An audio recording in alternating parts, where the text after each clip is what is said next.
Welcome back to Fire Emblem Path of Radiance. Last time, we reunited with Joffrey, and Elincia's finally back in her homeland. This time, well, we're gonna have a bit of a strange chapter, but the strangest thing is probably the chapter's title. You might recognize this title as being very similar to the title of Chapter 12, which was A Strange Land. This chapter's title was probably a translation mistake, though it was probably a copy-pasting error, because in the Japanese version, Chapter 25 was called Across the Mountains. Don't know how you could get Strange Lands out of that, so maybe someone accidentally copied the title of Chapter 12 to this one. It's a very strange mistake. But anyway, we are officially back in Crimea. Ike and company break the siege of Delbray Castle and join ranks with the Crimean retainers therein. The army grows to its largest size yet, and with the addition of the retainers, truly becomes the armed force of its name. In addition, their recent heroic acts finally moved the conservative Gallians to dispatch much-needed reinforcements. The long-awaited warriors of Gallia march to the treacherous Mahout mountain range, a series of jagged peaks that spread across southern Crimea. They then slip through the gaps in the Dayan forces and move towards Crimea's army. Gallia rises. This information emboldens Ike, and he marches the army at top speed to join their new allies. So at this point, Dayan is pretty screwed. We have Crimea, we have Bednion, and we have Gallia, the full might of all of them on our sides. And yes, here's the chapter title that was definitely a translation mistake. But before we see what's happening in the mountains, we've now moved to Phoenicia's Hall. And get this music in. I still think this sounds like a really Radiant Dawn song. So a lot more ancient text for me to translate, but this gives me time to go into something. Leanne, this is the first time we're actually seeing the real Leanne. Back in Chapter 17, most of her dialogue just had to do with the situation that was going on with the forest. She'd only just woken up, most of her dialogue was very serious. But here, we get to see Leanne's real personality, and you won't know it at all if you can't read her dialogue, but if you can, you'll realize she's not the shrinking violet she looks like. She's actually a lot more like her brother. She actually has some pretty funny lines overall. Well, you'll see more of them later on in this scene. Now we have a rare case of a named minor NPC.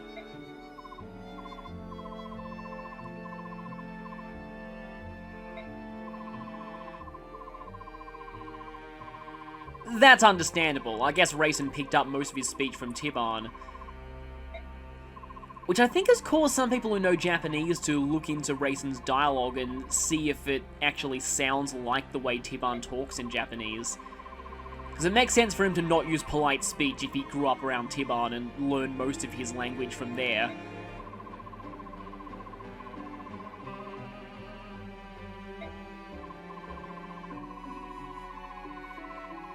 How dare you! There are people who steal the mail, you know!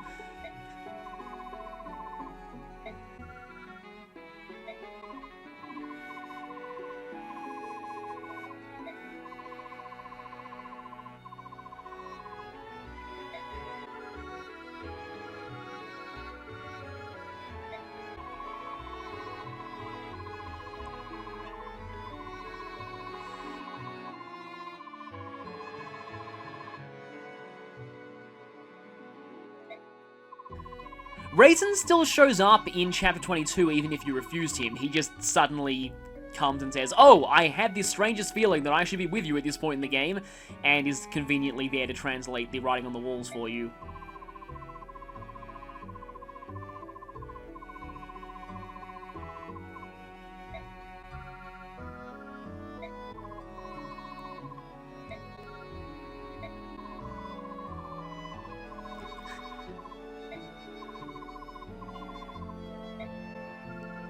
That's crazy talk. We can never have more than one dancer in a Fire Emblem game, otherwise they could, in this case, chant for each other and get infinite experience.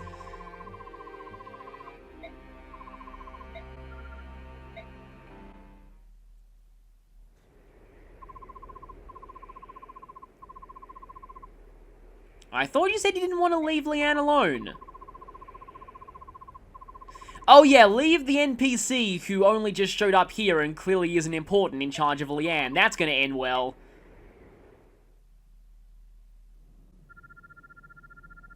So here's where we start to see a bit more of the more playful side of Leanne. If you can understand her dialogue, that is.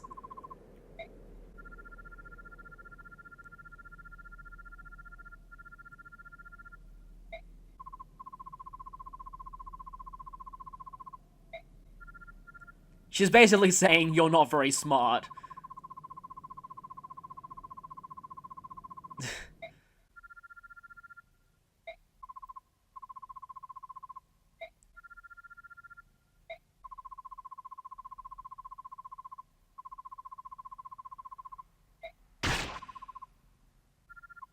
And all levity in this scene just died.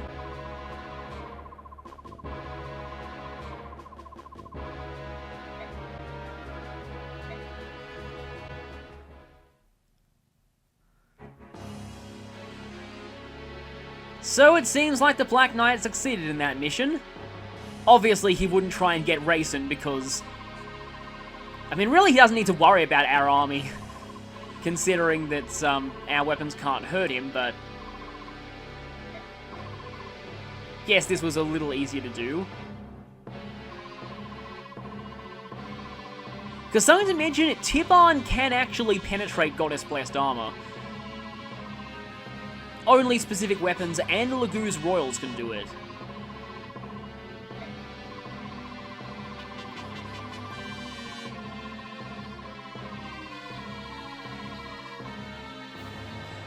And there's also the fact that she couldn't have done it even if she wanted to, but I doubt Ashnod ever worked that out.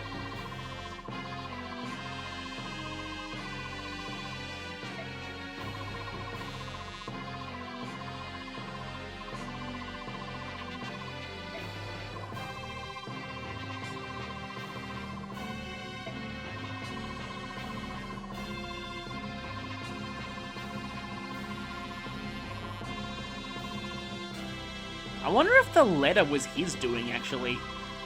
Probably wasn't, considering Tiban's going to come to reinforce us soon in the story anyway, but...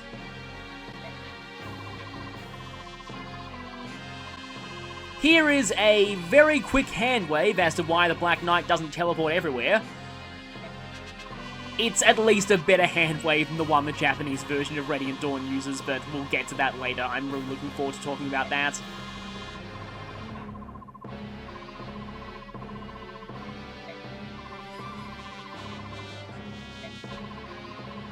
This is hinting at something that's going to come up later. But Ashnod has the same kind of Goddess Blessed armor the Black Knight does.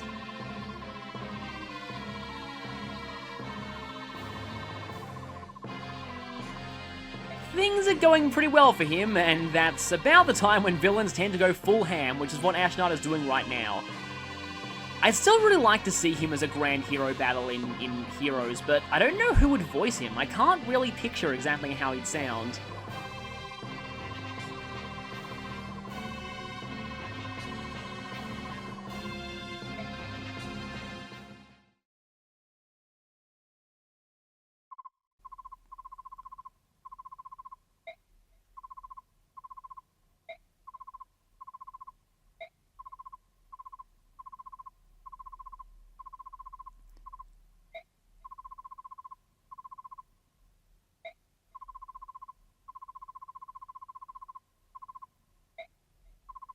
And that's pretty much what you get for trusting a useless NPC to protect someone important.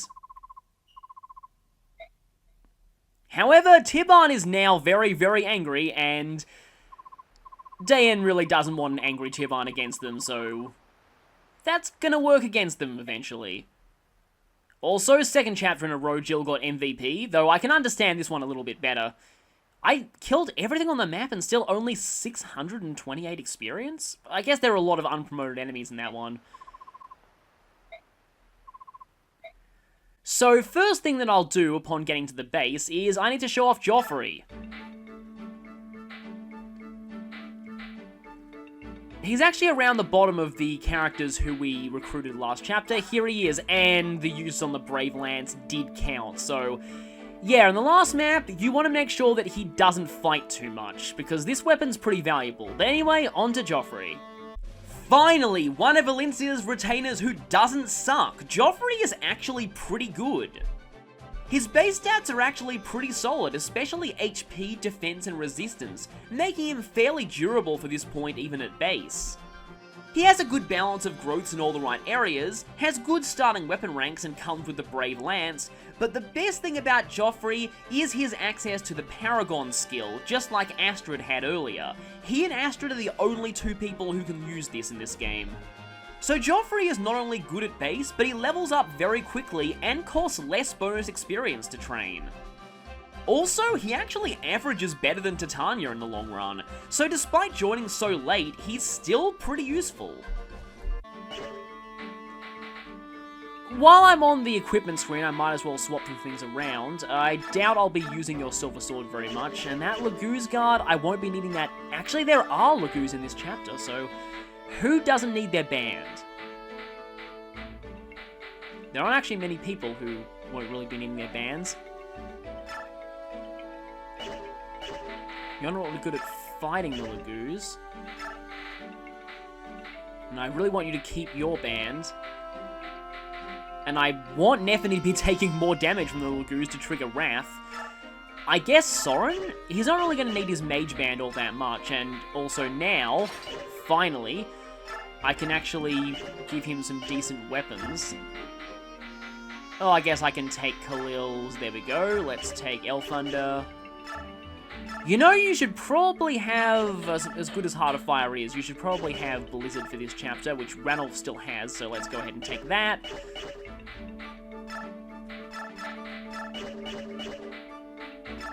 And let's convoy these. I doubt I'll ever teach anyone Nile. It's not useful in this game.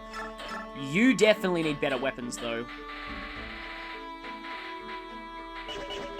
Actually, how's your 9? So the Flame Lance is not going to be that great on you. Guess I can take that. And the Tomahawk. Though actually maybe take the Brave Axe instead of the Tomahawk. That Spear is running down on uses, so I might want to go ahead and just take a regular Javelin. I don't think you'll be needing the Night Killer here, so just take another Silver Lance. At this point, we can pretty much afford to use silver weapons on everyone. So let's get rid of your Steel Sword and take Lucia's silver one. And you're still mostly okay on weapons right now. And you're also actually... might as well just take a hand axe.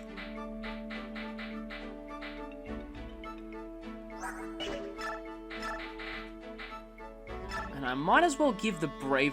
I mean, Nephany doesn't really need it, but I guess I can take that on her too. Actually, wait a minute, I just had a better idea. Gatefree might make better use of this.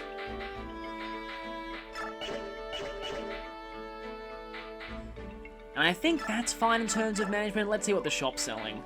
Okay, silver swords are back. But that's the only silver weapon they're selling. You can buy basic wind, which I might want to get one at this point, just in case Soren needs something later on.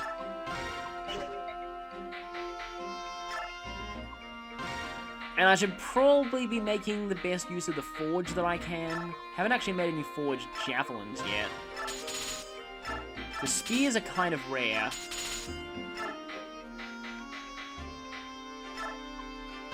I suppose that'll do for now.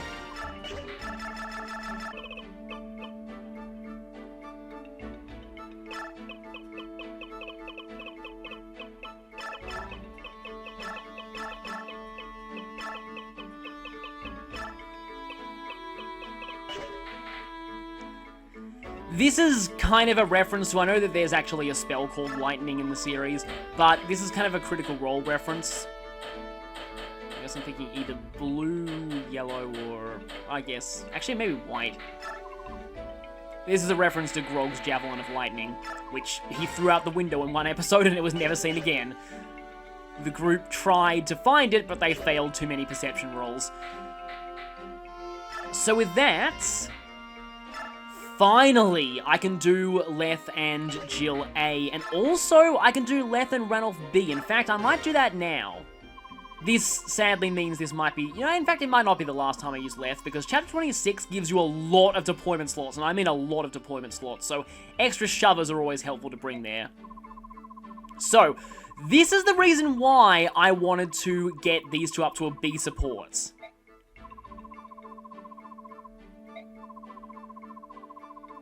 If you know who they're referring to, you know why Leth isn't confident.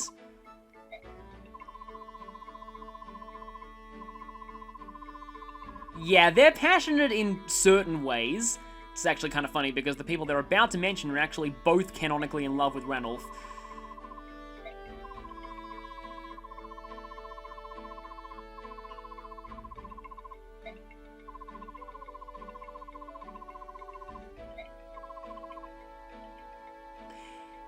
Yeah, Lyre gets mentioned in Path of Radiance.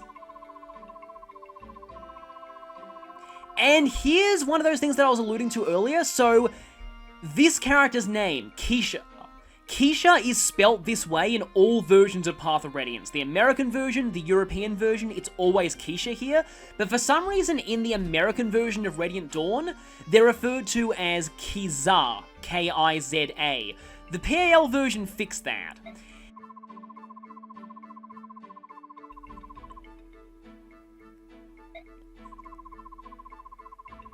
Also interesting, because given the Japanese version, it's actually kind of significant they don't specifically refer to Keisha by gender there. And Lyre is Leth's younger sister, as Ranulph mentioned there.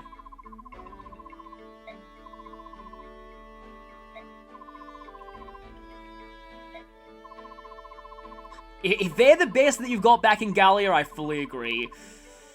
Especially Lyre. Lyre is probably one of the most abysmal units in the entire series. But yeah, that's why I wanted to do that, because two characters who became playable in Radiant Dawn actually got hinted at in Path of Radiance, which was pretty awesome. So obviously, they definitely had the sequel in mind when they made this game, because that's actually a pretty nice touch. But now, Mood Whiplash, because this is a very heartfelt support conversation.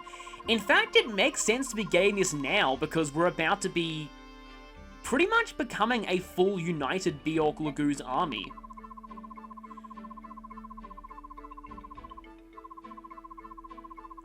And this is why you can't get this support before Chapter 20. Despite the fact that the game acts like it's possible, because the game in its code says that if Jill has an A support with Leth, she won't defect, but that's not possible before Chapter 10.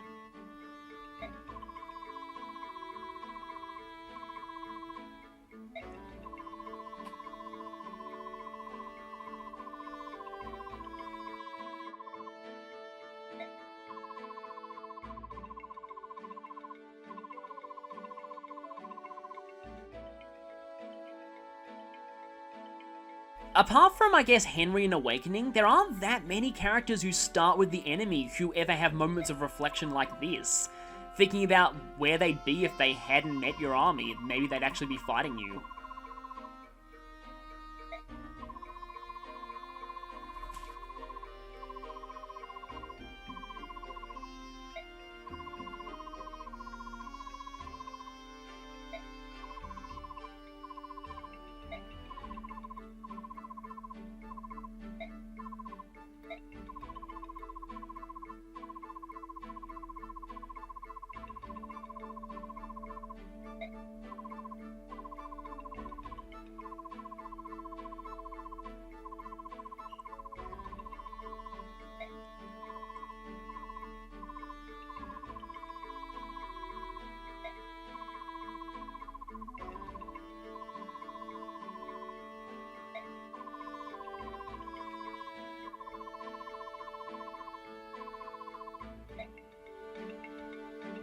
And I'm now dying. I'm dying. I couldn't even talk over those last lines because, yeah, I am almost tearing up at those last lines. That's why I love that support. But, yeah, that's been a long time coming.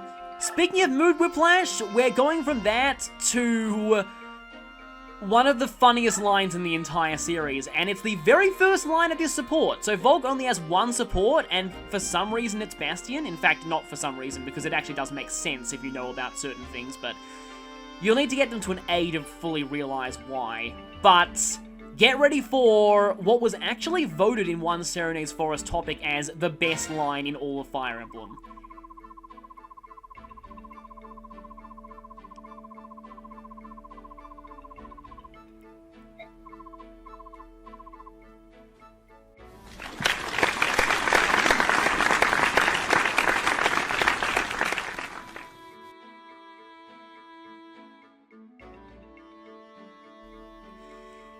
I think I probably agree. That might be the best line in the series.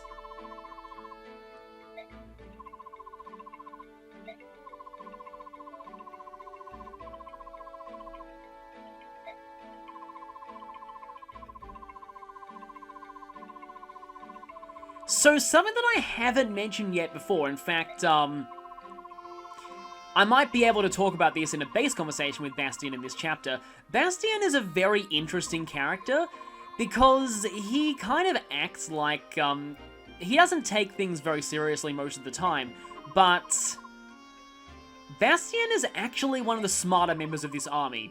In some senses, he's a better tactician than Soren is. He also has some very long-running gambits going pretty much constantly. In some ways, he's part of the power behind Crimea's throne. Also, there's more, Volk demanding payments.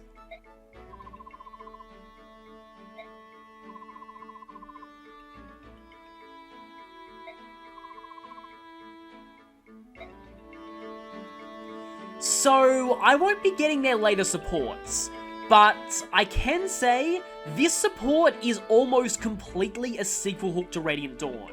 If you get them to an A support, Bastion reveals that he's been talking to Volk because he actually has a job for him. You don't find out what that job is, and Volk just says, I might consider it after this war is over, but I'm currently employed with Ike, so that takes precedence. But come Radiant Dawn, Bastion does end up hiring Volk to do something, and that's something you don't find out what it is until almost the end of that game, but it's something very important to Crimea in general, let's just say. So with that, now I can show the info conversations. There's actually a lot of important info conversations. I guess since we just spoke to Bastion there, I can show this now. And he's still going on in his Shakespeare impression. This is, again, why it would be amazing to hear this guy fully voice acted.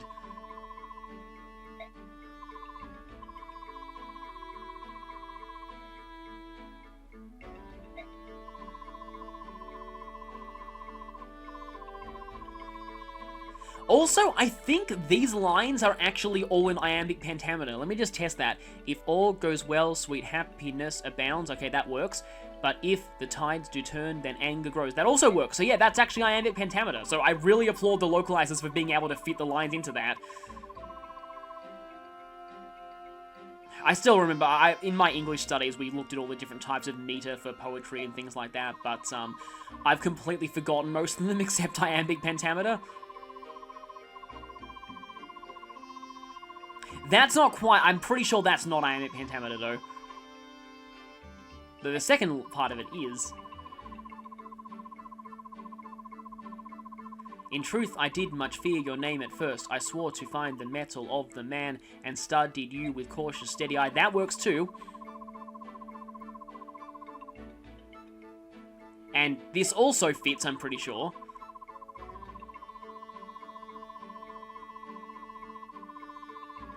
But beyond this over-the-top language, as you can see there, Bastion was pretty much threatening that he'd have Ike assassinated if he didn't like him, and he definitely has the means to do so.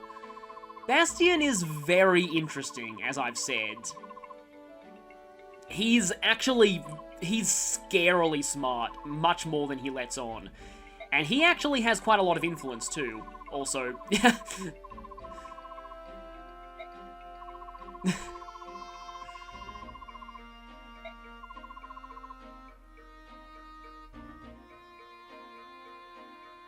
Otherwise known as getting drunk, I suppose? Oh no, tea. Yes, tired, really, tired. You're not... And then Ike fell asleep for the rest of this chapter, and we weren't able to do anything. Anyway. This is 2 stars, which means that it actually has gameplay information, as you no doubt know by now. Something I should mention is that in Radiant Dawn, almost every base conversation is 3-star. They added a lot more concrete rewards to base conversations in that game. It's just kind of like, I like base conversations here. I don't think you need to get items or characters out of most of them. A lot of them just give really great dialogue. They give good insights into the upcoming chapters. They give your characters a reason to actually comment on things after their recruitment. I still love base conversations, but I guess in Radiant Dawn they felt like, oh, players weren't going to do them if they didn't get any items out of them, so let's just make all of them, well, almost all of them give items.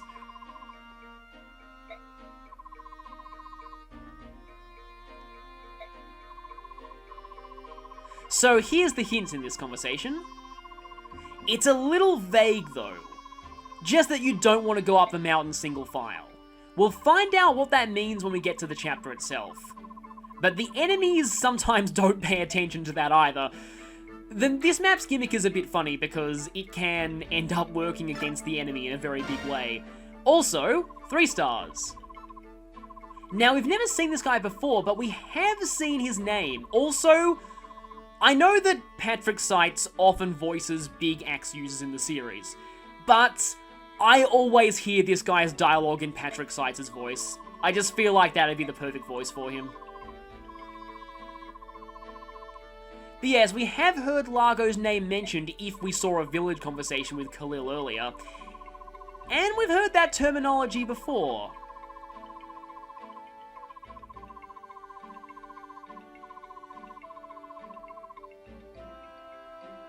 And yet, your Colossus skill doesn't work on them.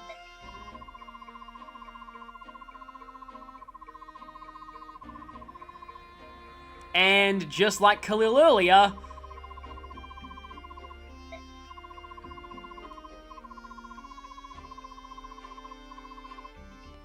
And just like Khalil earlier, you don't need to worry about paying him because he never actually charges you anything.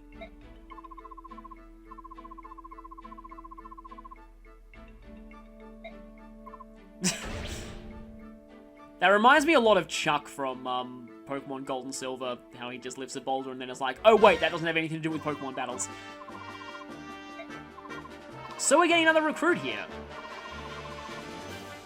And this exact sequence of events happened before.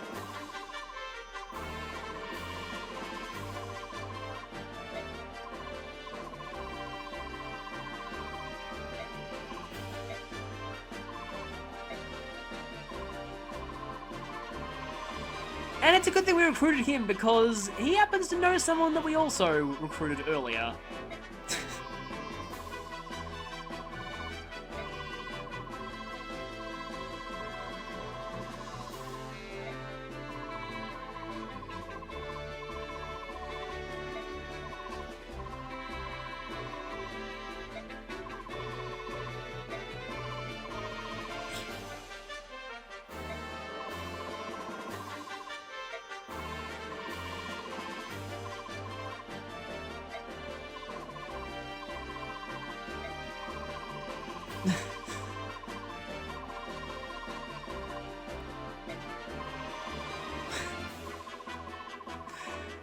This is another one of those reasons why I find some of the support choices in this game are weird, because if I'm correct about this, she doesn't even support him! Which is weird because, like I said, like I alluded to much earlier, Khalil and Largo is the one canon pairing in this game. And they don't even have support conversations. So that's the one time in the whole game you see them interacting, and they're married and have adopted a child in the sequel. So it almost feels like they just forgot to give them supports or something. And I would have loved to see them get supports, because they would have been hilarious if their interactions there or anything to go by.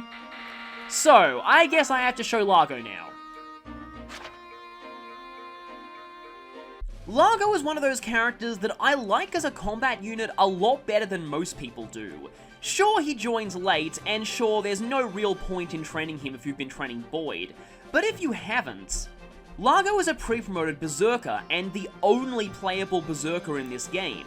His base stats are not bad. Well, his strength is a little low for a Berserker, but it grows pretty fast thanks to his growth rate, and he'll almost certainly cap HP too. And he's decently fast, both at base and in terms of his growth.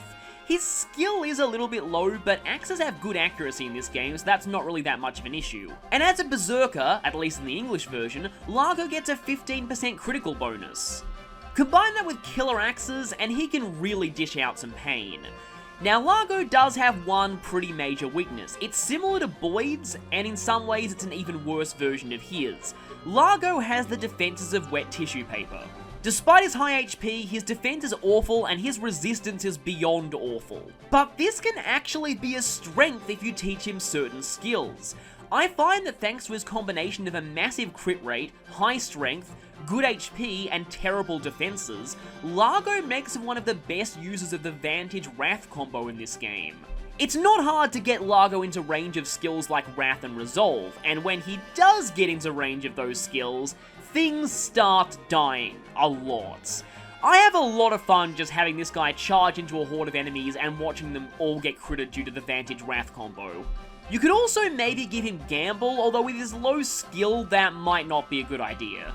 Also, as a Berserker, Largo can cross mountains and water. This isn't all that useful for the rest of the main story, but it does really help in some of the trial maps if you're planning on doing those. So overall, Largo is a little useless if you've been training Boyd, but if you haven't, I find him to be a very fun character to use, and his stat build makes certain skill combinations on him incredibly fun, at least in my opinion. There's one final thing that I need to explain about Largo. He is the only playable character in Path of Radiance to not be playable in Radiant Dawn. I don't know why they did this, but they did. So you might be wondering, what's the point of his transfer bonuses? Well, because he's not playable in Radiant Dawn, Largo's transfer bonuses go to Khalil. However, Khalil cannot get transfer bonuses to the same stat more than once. So for example, if both Khalil and Largo cap speed, Khalil only gets +2 to speed in Radiant Dawn, not +4. So Largo's transfer bonuses act as more of an insurance policy in case Khalil gets RNG screwed. He'll most likely end up passing down HP and strength to her, but strength is not very much used to sages in Radiant Dawn. Still, it at least makes her more likely to get transfer bonuses to certain key stats like speed. No starting skills, but I really like using the Vantage Wrath combo on this guy. It's just incredibly fun.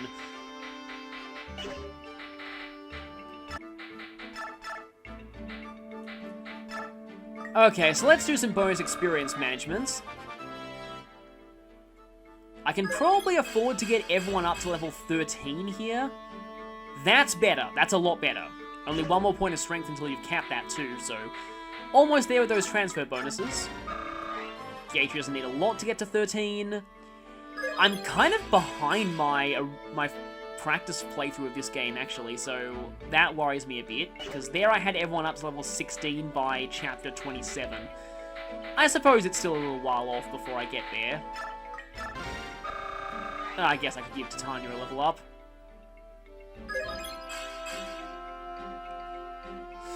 Not strength, though. That's a problem. That's definitely a problem.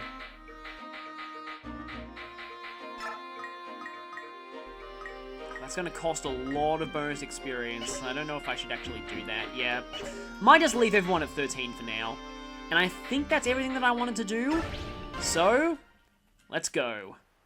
Let's cross the mountains to meet up with our allies.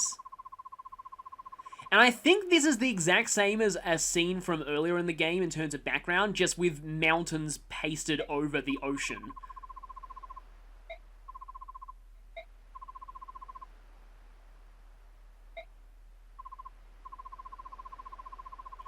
I doubt Ashnard is going to be able to stand up to all these armies. Also, obligatory Yao, it's an enemy ambush reference. Shadow Dragon also had very good dialogue. I should have mentioned that in the previous chapter. Also, Echoes had great dialogue too.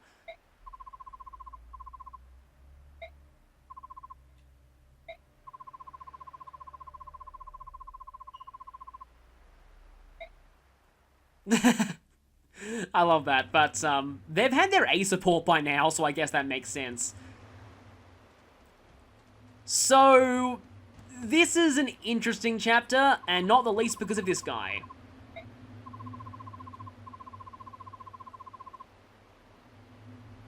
Listen up, men. Let them get as close as possible before pushing the rocks over the cliff. We're not going to lose this because you have me on your side, the great and glorious General Boltax. I am the greatest general who ever lived. In fact, it is prophesied that my name will never be forgotten for all of time.